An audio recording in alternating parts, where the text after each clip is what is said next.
I think it's natural for us as humans to be curious about how other people live. To peer over the proverbial fence into our neighbor's yard to see if the grass really is greener. Luckily, as the world becomes more globalized and connected than ever, new avenues for people to live and work abroad have opened up. Thanks to digital nomad visas and study abroad programs, you no longer have to emigrate to another country to integrate into its culture. You can stay in a country for a few months, soak up the lifestyle, and then head home. Or to the next one.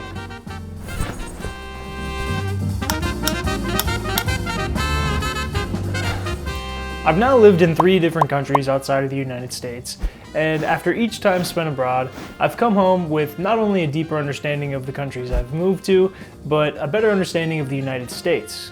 And whenever I come back to the US after time spent abroad, I'm reminded of the things that make this country great. But I'm also reminded of the many problems the US faces, and things that just don't make sense about US culture. Like, why is this guy our mascot? I guess the US has always had a fondness for the elderly, but I just don't want to know where that finger's been. I'm back in the US now after nearly 6 months spent abroad in Mexico. And once again, I'm faced with some of those glaring cultural differences. We as Americans like to say that we live in the greatest country on earth, yet the majority of people who say that have no point of reference. So that's why I wanted to make this video, to explain my firsthand experience as someone who's lived in both Latin America and Europe, and how those experiences have formed my unique point of view about the US. As a disclaimer, I'd like to say that I'll be painting with broad strokes here. I lived in Spain for about 2 years, and during that time I had the opportunity to travel throughout Europe. So I'm going to be making some pretty big generalizations about the continent as a whole, but I understand that each country has its own unique culture. So take everything I say with a grain of salt, and please feel free to share if you disagree with me in the comments down below. I mean, that's the point of this. I want to have a lighthearted conversation about my observations at home and abroad. Also, I'll be talking about some pretty controversial subjects in this video, so I don't think it's going to get promoted on YouTube. If you could take a moment to just hit the like button right now, I would really appreciate it. So without further ado, let's get into it. In general, the stereotype holds true. Everything in America is bigger. Bigger cars, bigger houses, and bigger people. The roads are bigger too.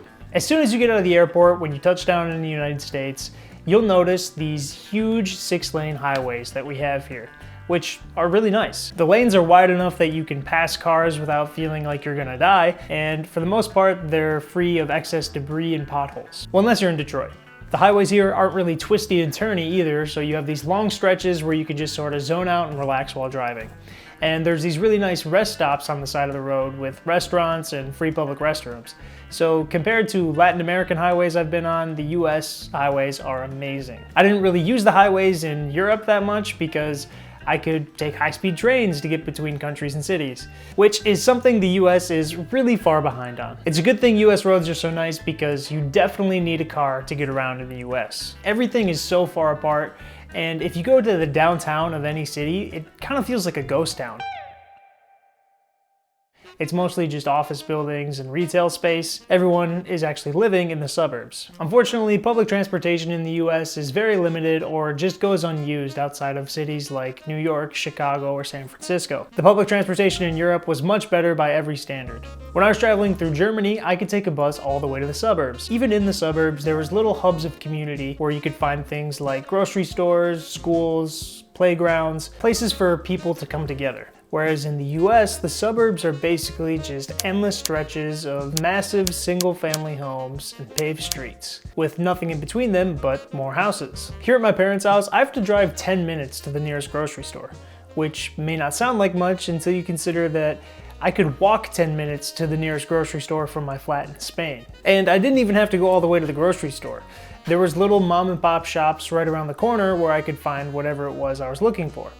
In the US, everything has been consolidated into these one-stop shop mega retailers like Walmart or Costco, where you can get your tire changed or buy a slab of ribs in the same establishment. Of course, these kind of stores exist in Europe, but they're not the norm. If I were to walk to that grocery store from my parents' house, it would take 40 minutes. But why would I walk when the infrastructure is clearly built for cars and not people? There's not even a sidewalk on the street I grew up on. I don't think this is just a United States thing. Mexico is also a car culture, and from what I can tell, Canada seems to be the same way. My girlfriend and I have to drive even further in Mexico and get on a highway to get to the supermarket. That being said, your mileage may vary, pun intended, if you live in the center of a big metropolitan city like Toronto or Mexico City. But even in other highly populated cities I've been to in Mexico, like Monterrey, there seems to be a lot more infrastructure built for cars than pedestrians. So this might just be a North American thing. Then when you do get to the supermarket, there are so many products to choose from. That's pretty nice actually, seeing as my choices were pretty limited in Spain and Europe. But the grand majority of the choices here are not healthy choices. There are so many varieties of processed foods in American supermarkets, with these giant ingredient lists of things I can't even pronounce. And it's just the norm to consume these things on a daily basis. And there's so much sugar in everything in the United States. Even stuff that you wouldn't think has sugar, like canned vegetables, have sugar. And we're not shy about our sweet tooths either. For example, as Americans, every year on our birthday, we eat birthday cake. Layers of sugary cake covered in delicious sugary frosting. Do you know what cake looks like in Spain? There, that's a bizcocho. And if you really have a sweet tooth, that's all you get. A little bit of powdered sugar. I remember I bought yogurt in Spain, and I thought it went bad because it tasted like sour cream. So I was telling my Turkish friend Akin about this, and he laughed in my face. You guys, I thought vanilla yogurt, like the sweet vanilla yogurt that we buy at the supermarket, I thought that was the base flavor of yogurt. And we all know it's bad for us to drink energy drinks, but I remember in college it was totally normal to slam a Red Bull before an exam or a Monster energy drink. In Mexico and Spain, there's only like 3 options of energy drinks available, and 2 of them are American. Convenience stores in the US are like these cornucopias of highly addictive substances. Nobody ever goes into a convenience store for wholesome purposes. You go in there to gamble, or buy cigarettes, or alcohol, or just an unhealthy snack. You can get your fix of whatever your vice may be from countless brightly colored options. Mexico has OXXO, but in my opinion, they still don't compare to an American 7-Eleven in the sheer number of ways to get diabetes. And a lot of the stuff they sell here in those convenience stores is banned in the EU, like Pop-Tarts, which I grew up eating for breakfast on a daily basis, or Mountain Dew, which contains bromine, the chillest element, and an ingredient in flame retardants, which when consumed, is known to cause symptoms ranging from memory loss to psychosis. So the next time you're playing Xbox and a 12-year-old calls your mother the N-word, go easy on him. You probably just had a few too many Mountain Dizzies. Even the healthy options are different here. Like, I don't know how else to say this, but the milk tasted milkier in Spain. And there was plenty of ugly fruit on the shelves. Whereas in the US, if a fruit isn't the right shape or the right size or the right color, then it won't even make it to the shelves because people probably won't buy it. There are supermarkets with healthier options available, like Whole Foods, but Whole Foods is super expensive and the healthy options are just the norm in Europe. You can get organic foods that are subsidized by the government, so they're super cheap. That's probably why things like beer and wine are really cheap in Europe as well. And the bread. The bread. The fresh baked bread in Spain was amazing. And there were so many different shapes and varieties. And then I came back to the US and I'm confronted with this bullshit. Eat Wonder Bread. You want to go bigger and stronger, don't you? Golly, sure. Get Wonder Bread fresh at your grocers today. Like, what is this? This plastic wrap pre-sliced bullshit? And just trying to find a bakery in the US that isn't inside of a grocery store is a challenge. Mexico doesn't have this problem. You can find bakeries easily in Mexico. But in the US, it's like uncommon. I don't understand why us Americans just accept this crap. And don't even get me started on the cheese. One thing the US does well though is beer. I'm a fan of my IPAs, and the US beer culture is sort of like the wine culture in Europe. Like, you have all this regional variety and people really care about it. I don't know, am I alone on that? Am I the only one who can like make that comparison, American beer with European wine? The European beer is good, but it all kind of just tastes the same. It's just a light, easy drinkable beer. Everything is like Budweiser. Whereas in the US, you go into any supermarket and there's so much, again, variety that I can try a new beer every time that I feel like drinking it. So taking into account the differences between American and European food, it will probably come as no surprise to you that I gained weight when I moved back to the United States. I was actually in the best shape of my life in Spain, and this was in part due to intentional effort on my end, but it was also just incredibly easy to stay shredded in Spain. I was easily getting 10,000 steps a day because I walked everywhere I needed to go, and the food was really healthy, and it wasn't as easy to get like takeout and junk food as it would be in the United States. So I was eating whole foods for every meal because I had to actually cook. But the trade-off there is that the gym culture is a lot better in the United States. I mean, just speaking from my experience, in comparison to the gyms I saw in Latin America and Europe, American gyms are amazing. They're huge, they're clean, the equipment is well maintained. You won't really find like a commercial gym in the US that is very dusty with old equipment, whereas there's a lot of gyms like that in Latin America and Spain. They're usually a lot smaller with a lot older equipment. When I did eat out in Europe, I noticed that the portions were a lot smaller and the meals could be pretty basic, just like 1 or 2 ingredients. I remember eating out in Spain and I would order a dish and it was just eggs and potatoes, or just bread and cheese. And that was totally normal and it was delicious. So you don't get these things like Cheesecake Factory's 30-page menu of everything from Korean fried chicken to chicken Parmesan pizza style. Whatever that means. Of course, the Spanish food in Spain and the Italian food in Italy were amazing, but it was hard to come by things like Chinese food or Mexican food. And when I did find it, it was disgusting. Whereas in the US, we have immigrants from all over the world, so it's easy to find like Indian food or Sri Lankan food or Ethiopian food, whatever you want to find, like you can find it in the US in basically any part of the US. So we're really spoiled for choice there. I've noticed that in Europe and Latin America, eating a meal isn't about just finishing your meal so you can get back to whatever you were doing. Meal times are honored and people really take the time to enjoy their food. Ah, dinner time. And it's really important to come together with the people who are important in your life to share a meal. Who you eat with is just as important as what you eat. Pleasant, unemotional conversation helps digestion. When I lived with a host family in Ecuador, my host siblings would come home from work in the middle of the day and we would all eat a big meal together as a family. Do you begin to see now how a date with your family can be a truly special occasion? Spain has the siesta, Italy has aperitivo, England has tea time. It just doesn't feel the same way in the US. People eat at their desks at work or in their car while they're driving, or don't even really eat meals and just snack throughout the day. Then when it comes time to pay your bill at a US restaurant, there comes the dreaded tipping culture. In Europe, I really didn't tip much at all. In Mexico, it's common to tip 10 to 15% of the bill for good service. But the US just takes it to another level. Like, we're asked to tip baristas, taxi drivers, waiters, barbers. The other day, I think I got asked to tip the self-checkout. Like, I'm bagging my own bags. Like, what, you should be tipping me. I'm doing the work here. And this trend is really insidious because it's ingrained in US culture. Companies are allowed to pay their workers less money if they receive tips. So you as a customer feel bad if you don't leave a tip because you know the person who is giving you the service won't be paid adequately if you don't tip them. So that's complete bullshit. That's so backwards. Like, we as customers should not be paying the wages of the employees. That practice is so backwards. I don't even like, I'm actually gonna look up how that started. Cause like, I'm curious because it just doesn't make any sense. Oh, it's because of racism. Yes, the United States has a dark past.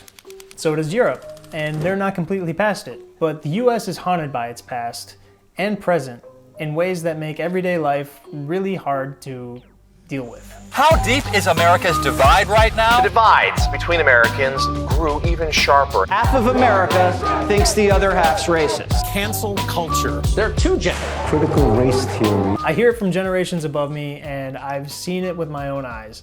The US is more divided than it's been in a really long time.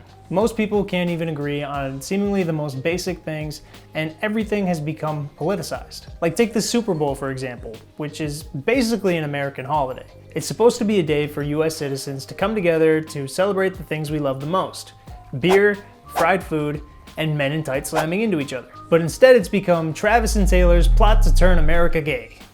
I watched from abroad during the 2020 presidential election, and chances are I'll probably be abroad during the 2024 election. But I know I'll be saving myself a lot of mental anguish in doing so. And obviously living in Latin America comes with its own unique dangers. I'm reminded of how dangerous Mexico is every day because my girlfriend Sophia grew up living in Mexico, and she has a number of trauma responses due to the crime and just everyday life in Mexico. Things as simple as stopping at a traffic light can turn deadly in Mexico. But that doesn't diminish the fact that sending your kids to school can turn deadly in the United States, or going to any public outing. I mean, just look at what happened at the Super Bowl parade this year.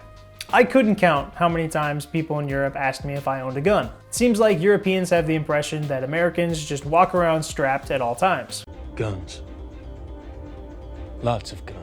Now, I generally feel safe wherever I go because I have the privilege of being a 6'2", 200-pound man. But I will say from my own observations, even with all the crime in the US, people here seem to be more trusting of each other than they are in Latin America, and people in Europe even more so. So despite what you see on the news, I don't feel like the US is as dangerous as people make it out to be. But it's nowhere near the level of safety that Europeans enjoy. And homelessness and drug addiction are real issues in the US. Mexico might be more dangerous, but at least Mexicans can rest easy knowing that they have free health insurance.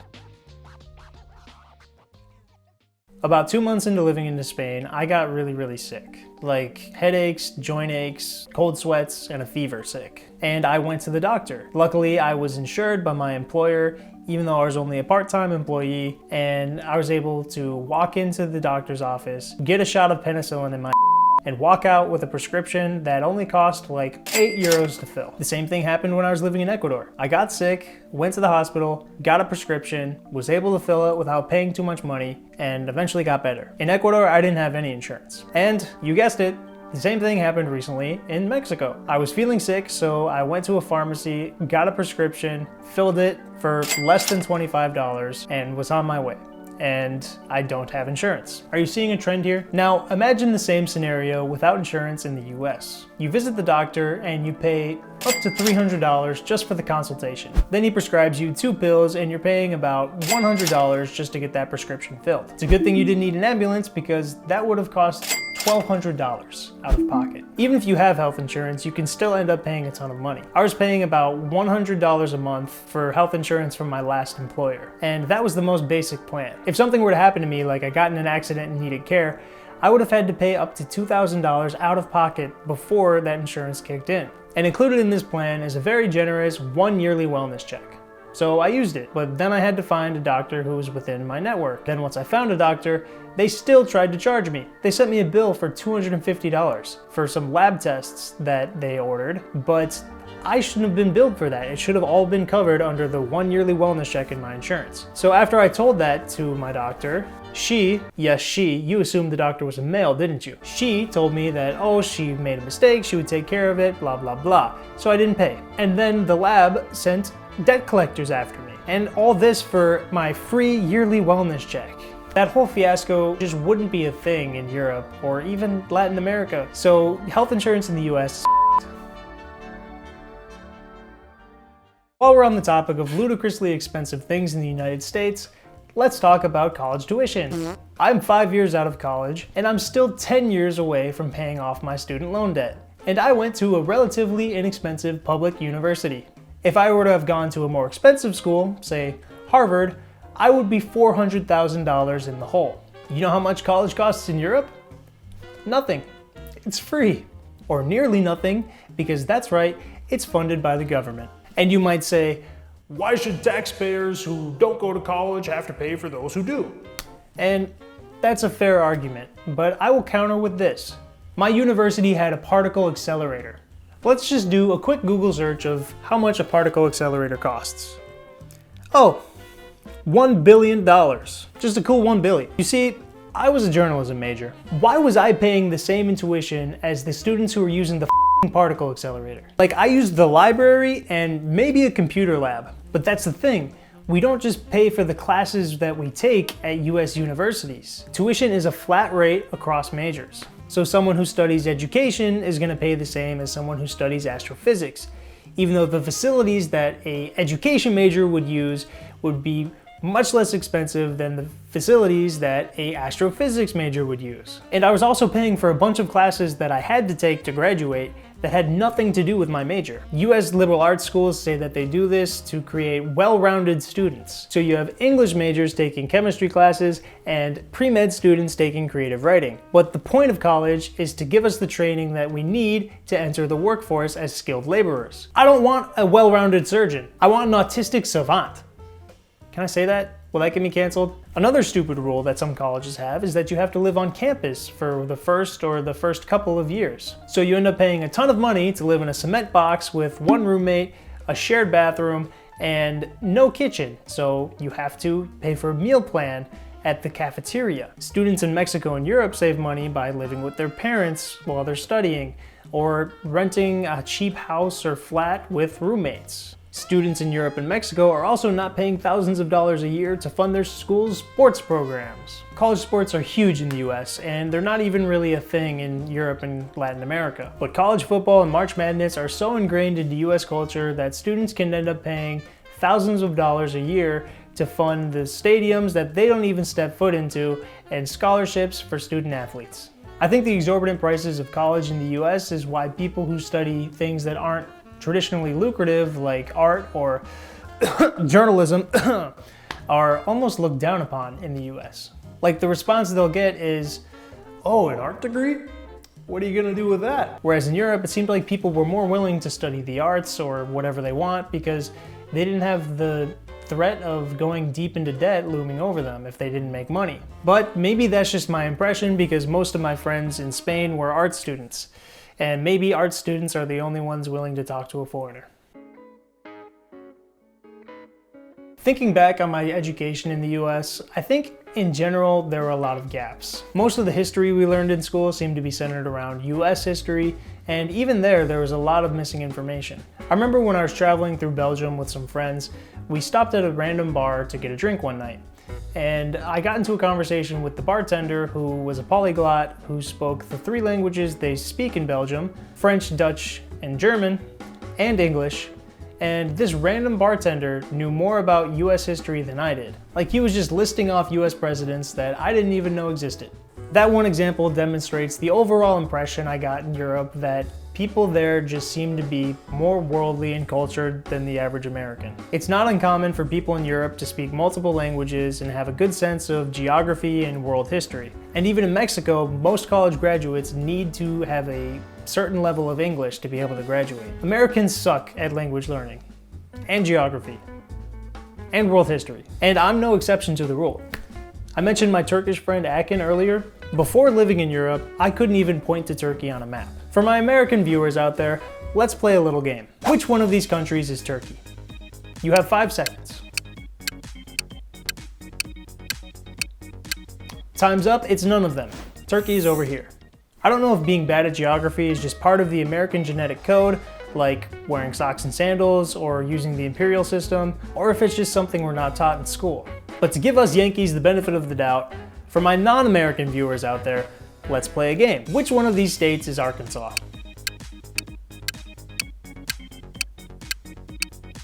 Did you figure it out?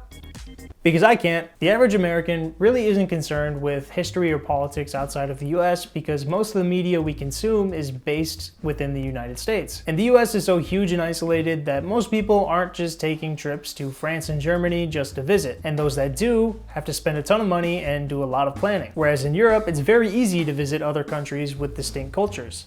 So that's why most Europeans have studied abroad or speak multiple languages. But again, being bad at world history might just be an American genetic code thing because, I mean, I've traveled, I've been to Paris, I've been inside the Louvre, but I still couldn't tell you anything about the French Revolution other than that by looking at this painting, it seems to have been oddly arousing.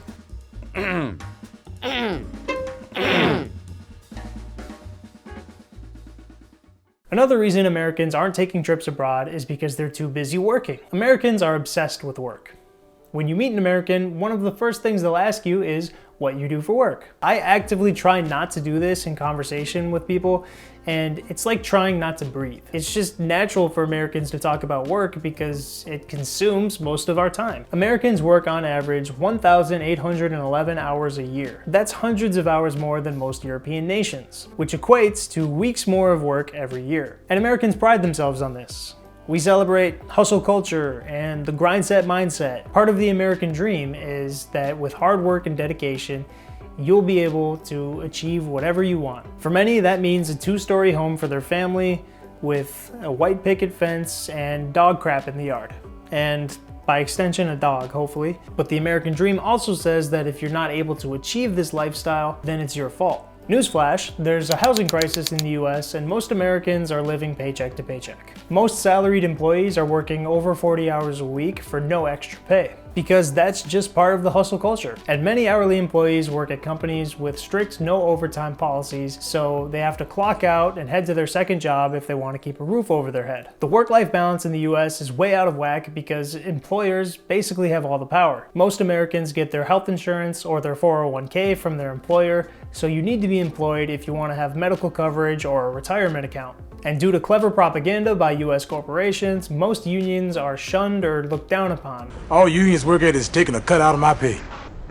That's why Americans get less vacation time, shorter and unpaid maternity leave, and longer work weeks than their European counterparts. The only people I've seen work harder than Americans are Mexicans, which is ironic because there's the stereotype of the lazy Mexican. But I live in Mexico and I see construction workers putting up houses like they're 3D printing them. Mexicans on average work 2,226 hours a year, and for much less pay than American salaries. So the hustler mentality definitely exists in Mexico. The average starting salary for a Mexican college grad is 8,000 pesos a month, which comes out to less than $470. And I can tell you from experience that that is not enough to live in Mexico. I think the only justification that Mexican companies can use to pay their employees that low is the assumption that younger employees will still be living at home with their parents, which is something that's common in Europe and Latin America, but not in the United States. In general, the pace of life seems slower in Latin America and Europe. In the US, most people are moved out by the age of 18. If you go to college, you're out and working by usually around 22. In Europe and Latin America, it's normal to be 30 and still living at home with your parents and finishing your degree. It's like there's no rush to grow up and get out in the working world. But I wouldn't say it's because of laziness or no hope to get a job. There's just not a necessity to do it, at least not in Europe. Most people know they'll be taken care of in EU countries. Whereas in the US, unless you have generational wealth to support you, you need to get out and get working ASAP, or you won't be able to pay your bills, you won't have health insurance, and you won't be able to retire. I wonder if Europeans' laid-back attitude can really be attributed to the social safety net they enjoy, or if it's sort of like a intergenerational wisdom. Now, this is just a theory, but hear me out. Europeans have seen the effects of being overly ambitious time and time again. Throughout history, empires have come and gone throughout Europe, and maybe they've learned from their mistakes. But the United States is a relatively young nation at just 247 years old. If you need a reminder, the Roman Empire lasted for 1,000 years, and the age of pharaohs in Egypt lasted for 3,000 years. So in a short amount of time, the US has become the most powerful country on earth. American resourcefulness, innovation, and chutzpah has gotten us there. But it feels like the US is trying to cling to its newfound importance by any means necessary, even if that means sacrificing the well-being of the working class for the benefit of the rich. I mean, that's what got us to this point. The US was built on capitalism, and the US is still on top in terms of GDP and military spending. So if the system isn't broken, why fix it? But I don't think anyone can look at what's happening in the US right now and say that the system isn't broken. So those are just my thoughts on the US after having lived in Europe and Latin America. If you enjoyed the video, please hit the thumbs up button. I'm gonna need it because I have a feeling this video won't be promoted on YouTube. And if you want to learn more about cultures and what it's like to live abroad, be sure to subscribe for more videos. I post behind the scenes vlogs on my Patreon, so be sure to check that out if you're interested. And if you want to keep watching, here's a video that I think you'll love. So until the next one, give travel. I will see you guys later. Peace.